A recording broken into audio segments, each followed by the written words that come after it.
جو رات کو روزانہ آیت الکرسی پڑھ کے سو جائے اور ہر نماز کے بعد آیت الکرسی پڑھے تو اس کے اور جنت میں صرف موت کا ہوتا ہے فاصلہ کہ ادھر وہ مرتا ہے، ادھر اس کے لیے جنت واجب ہو جاتی۔ اور رات کو جب آیت الکرسی پڑھ کے سوتے ہیں تو شیطان قریب نہیں آتا۔ تو اب اللہ لا الہ الا ہو الحی القیوم، اس کا اور وہو العلی العظیم، یہ آخری جملہ ہے، ان دونوں کا آپس میں جوڑ ہے۔ وہ حی قیوم بھی ہے، علی عظیم بھی ہے، بلند و بالا تر، عظمت والا، کیونکہ وہ حی قیوم ہے۔ وہ حی قیوم ہے کیونکہ وہ بلند و بالا تر اور عظمت والا ہے۔ یہ پہلا جملہ اور آخری جملہ آپس میں جڑتے ہیں۔ لا تاخذہ سنۃ ولا نوم، نہ اس سے نیند آتی ہے نہ اسے اونگ آتی ہے۔ یہ جملہ اور ولا یؤودہ حفظہما، اسے زمین آسمان کی حفاظت کرنا تھکاتا نہیں۔ یعود ہوتا ہے واد، ایک آدمی زیادہ بوجھ اٹھا لے نا زیادہ تو اس کے منہ سے آواز نکلتی،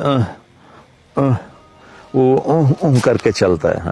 آپ لوگ تو بوجھ اٹھاتے رہتے ہو ٹریننگ میں، تو جب وہ بوجھ اٹھاتے ہیں تو ہائے ہائے نکلتی ہے، اس کو عربی میں واد کہتے ہیں۔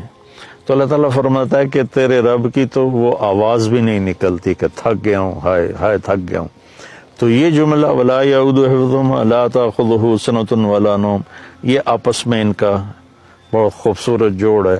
ادھر بھی اس کی شہنشاہی، قوت اور طاقت کا بیان ہے کہ نیند ہی نہیں آتی، اونگ۔ جنت میں بھی اللہ ایسا کر دے گا اپنے بندوں کو، نیند نہیں آئے گی، اونگ بھی نہیں آئے گی، آنکھ بھی بند نہیں ہوگی۔ آدمی آنکھ بند کرتا ہے تھک کے، تو اس میں تھکاوٹ ہے ہی نہیں جنت میں۔ تو لہٰذا اور اللہ تعالیٰ ہر پل میں ایسی چیزیں سامنے، اللہ کے پاس تو کمی نہیں کسی چیز کی، جتنی جنت بنائی ہے اس سے خربوں گنا اور بنا سکتا ہے۔ تو زندگی نہ ختم ہوگی اور اللہ کی طرف سے مزے کرانے کی بھی نہ ختم ہوگی، کوئی ختم کوئی نہیں، دونوں طرف۔ لہو ما فی السماوات و ما فی الارض، زمین آسمان کا مالک اللہ ہے، یہ تیسرا جملہ ہے۔ اور ادھر ہے وسع کرسیہ السماوات والارض، اس کی کرسی نے زمین آسمان کا گھیرا کیا ہوا ہے۔ تو یہ دونوں جملے آپس میں جڑتے ہیں۔ من ذا الذی یشفع عندہ الا باذنہ اور ولا یحیطون بشیء من علمہ الا بما شاء، یہ دونوں جملے آپس میں جڑتے ہیں۔ کون ہے اس کی بارگاہ میں اس کی اجازت کے بغیر بول سکے؟ کون ہے جو اس کی اجازت کے بغیر علم حاصل کر سکے؟ تو پہلا 9ویں کے ساتھ جڑتا ہے، دوسرا جملہ 8ویں کے ساتھ جڑتا ہے، تیسرا جملہ 7ویں کے ساتھ جڑتا ہے، اور چوتھا جملہ 6 کے ساتھ جڑتا ہے۔ تو 6 7 8 9 اور 1 2 3 4، ان دونوں میں جوڑ کس نے بٹھایا؟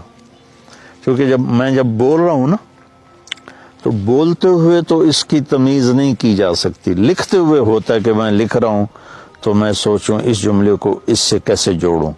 تو لکھنے میں ایسی کئی کتابوں میں تحریریں ہیں، لیکن اللہ کے نبی بول رہے ہیں اور اس بول میں یہ ایسا جوڑ پیدا ہو رہا ہے کہ پہلا اور 9واں جملہ جوڑ رہے ہیں، دوسرا اور 8واں جوڑ رہے ہیں، تیسرا اور 7واں جوڑ رہے ہیں، چوتھا اور 6 جوڑ رہے ہیں۔ تو یہ کون کر رہا ہے؟ تو اس کا بیچ والا جملہ جو ہے نا، 4 ادھر 4 ادھر، یہ بیچ میں جو جملہ ہے وہ بتا رہا ہے کہ یہ کس نے کیا ہے۔ یعلم ما بین ایدیہم وما خلفہم، یہ اس رب نے کیا ہے جس کا علم اولین پر آگے بھی ہے پیچھے بھی ہے۔ تو اس کے لیے اوپر والے کو نیچے سے جوڑنا، نیچے والے کو اوپر سے جوڑنا، یہ کوئی مسئلہ ہی نہیں ہے۔ یہ آیت الکرسی ہے۔ اللہ تعالیٰ کے ایک روایت میں آتا ہے کہ سارے کلاموں کا سردار ہے قرآن، قرآن سارے کلاموں کا سردار ہے، اور قرآن کی سردار ہے سورہ بقرہ، اور سورہ بقرہ کی سردار ہے آیت الکرسی۔